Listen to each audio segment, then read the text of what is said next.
journal de l'économie sur TV5 Monde. Bienvenue à tous. C'est officiel, la fusion de PSA et de Fiat Chrysler donne naissance à un géant automobile, le 4e acteur mondial en volume. John Elkann, l'actuel président de Fiat Chrysler, présidera le nouveau conseil d'administration, tandis que Carlos Tavares, président de Peugeot, deviendra le directeur général du groupe fusionné. 4e acteur mondial, c'est 8,7 millions de véhicules vendus chaque année. Le futur groupe totalise plus de 400 000 salariés et détiendra 14 marques, dont Peugeot, Citroën, Opel, Fiat, Maserati, Jeep et Alfa Romeo, pour ne citer que cela.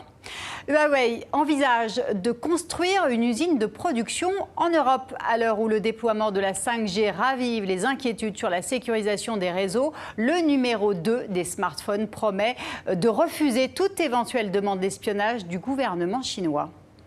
Au Brésil, la mairie de Rio est en cessation de paiement. Surendettée, la capitale touristique brésilienne est en proie à une grève depuis une semaine des services de santé, des fonctionnaires, des employés d'entreprises prestataires en raison de salaires impayés.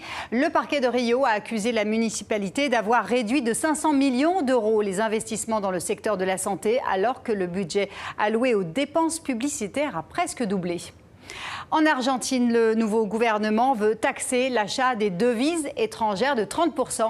Cet impôt concerne également les achats réalisés par les touristes argentins lorsqu'ils payent par carte bancaire à l'étranger. Cette mesure s'inscrit dans un projet de loi d'urgence sociale. Le gouvernement veut freiner l'hémorragie des réserves en dollars alors que la valeur du peso a perdu 34% face au billet vert. Des établissements de microcrédit, parfois à la limite de la légalité, fleurissent en Russie. De l'argent facile et rapide, sans aucune condition, le tout à des taux souvent astronomiques. Beaucoup de Russes ont recours à des crédits à la consommation pour compenser la baisse de leur pouvoir d'achat. Le principal problème, c'est tout simplement le fait que ces organisations de microcrédit soient autorisées en Russie.